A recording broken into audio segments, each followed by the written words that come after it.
Hello, welcome to the News Broadcast Daily and following today's headlines. Vietnam, Russia to upgrade military technical links. U.S. Department of Commerce terminates countervailing duty investigation on rented carbon quality steam pipe from Vietnam. Exhibition spotlights Singaporean culture opens in Hanoi.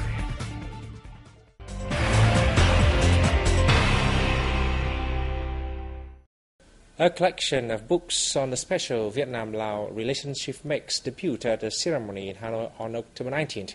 This is the result of a 4-year project implemented by historians and researchers of both countries. President Chung Teng-sang attended the event. The joint project was in line with an agreement between senior leaders of the Communist Party of Vietnam and the Lao People's Revolutionary Party. It aims to sum up, evaluate, and draw historical lessons from the relations between the two parties, states and peoples of Vietnam and Laos during the revolution process of the two countries under the leadership of the Indochina Communist Party in the early time and later of the Vietnam Communist Party and the Laos People's Revolutionary Party. The collection comprises the main work entitled The History of the Vietnam-Laos, Laos-Vietnam Special Relation, a collection of the two countries' party and government documents, a chronicle, a collection of memoirs of party and government leaders of both countries, as well as of Vietnamese voluntary experts and soldiers serving in Laos in various periods, a pictorial book, and a documentary film entitled Vietnam-Laos Epic. Addressing the event, President Chung Teng-sang emphasized the need to popularize the works and at the same time strengthen coordination with the Laos side to further research and improve the quality of the works in preparation for republication. National Assembly Chairman Nguyễn Sinh Hùng met with the chair of the Laos State Audit Organization, VNA in Hanoi on October 18. Hùng uploaded Sipadan's visit, which is take place when Vietnam and Laos are carrying out various practical activities to celebrate the 50 years of their diplomatic ties. Hùng suggested that the audit offices of Vietnam and Laos further strengthen cooperation to match the special relationship and comprehensive cooperation between the two parties, states and peoples. VNA Sipadan briefed host on the outcomes of the working section between the two offices, targeting further cooperation in the future. He thanked the National Assembly and the State Audit of Vietnam for their close coordination and assistance in personnel training, as well as equipment and technology support, and expressed his hope to receive further help in the future. Russia will upgrade military and technical cooperation with Vietnam to a new qualitative level, as suggested by President Vladimir Putin. Vyacheslav Dzerzhinsky, Deputy Director of the Russian Federal Services for Military Technical Cooperation and head of the Russian subcommittee under the Vietnam-Russia Intergovernmental Committee on Military Technical Cooperation, made the statement at the committee's 14th meeting in Moscow on October 18th. Vietnamese Deputy Defense Minister Trương Quang Khánh, head of the Vietnamese subcommittee, said the bilateral cooperation is effectively helping Vietnam improve its defense capability as well as safeguard its national security and sovereignty for peace and stability in the region. The two sides highlighted the growth of the Vietnam-Russia military and technical ties over the past term. They said the cooperation matches the traditional friendship and comprehensive strategic partnership between the two countries.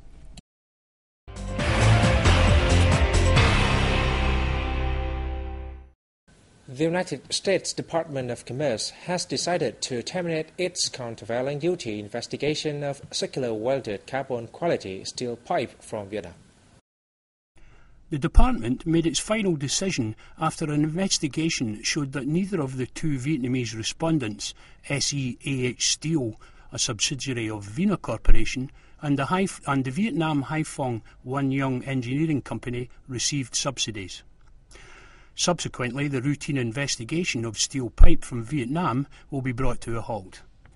The US International Trade Commission is scheduled to make its final inquiry in the steel pipe case involving Vietnam, India, Oman and the United Arab Emirates on November 14th this year.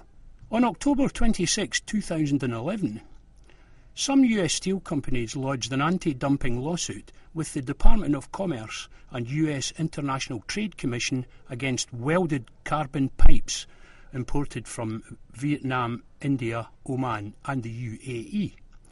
Later on November the 15th, the department officially launched an investigation into the case. The carbon steel pipes are used for handling water and other liquids and gases at low pressure in plumbing, heating and cooling systems. Vietnam intends to increase the number of small and medium-sized enterprises that operate in supporting industries to 2,000 by 2020. Under a project recently approved by the Prime Minister, the government will offer more assistance to businesses to increase their production capacity to meet at least 50% of demand from major domestic groups. To reach this target, preferential policies for supporting businesses and intensive industrial parks will be introduced. Additional programmes to update enterprises on the latest techniques and technologies used by supporting industries will also be launched. These programmes will help enterprises to meet all the requirements needed to become suppliers for multinational groups that operate in Vietnam.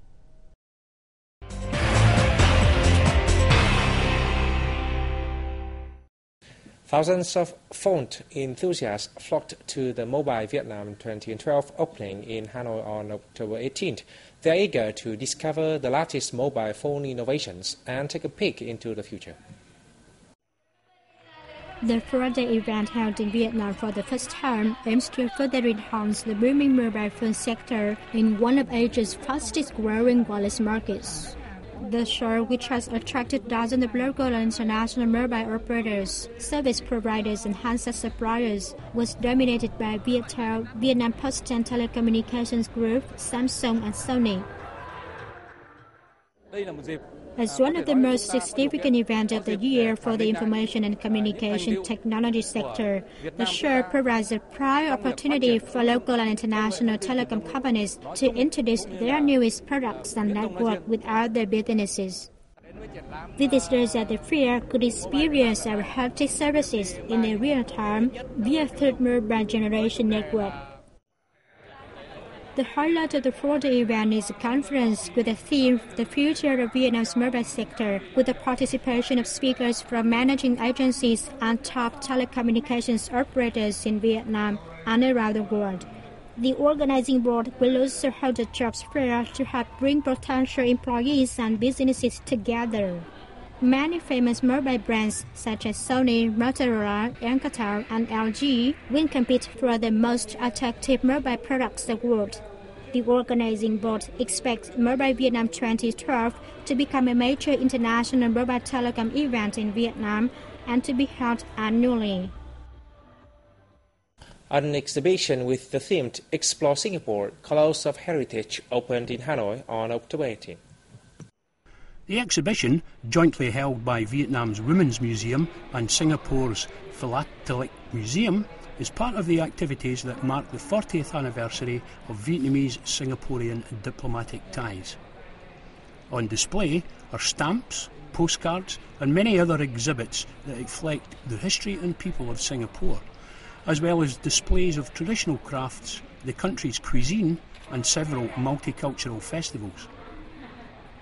The exhibition introduces Singapore's colourful culture and heritage to Vietnamese visitors, giving them an excellent opportunity to understand more about Singapore and its people. The event will contribute to enhancing joint activities between Vietnam and the exhibition will run until March 2013. And this is the end of our news today. Thanks for watching. Goodbye for now.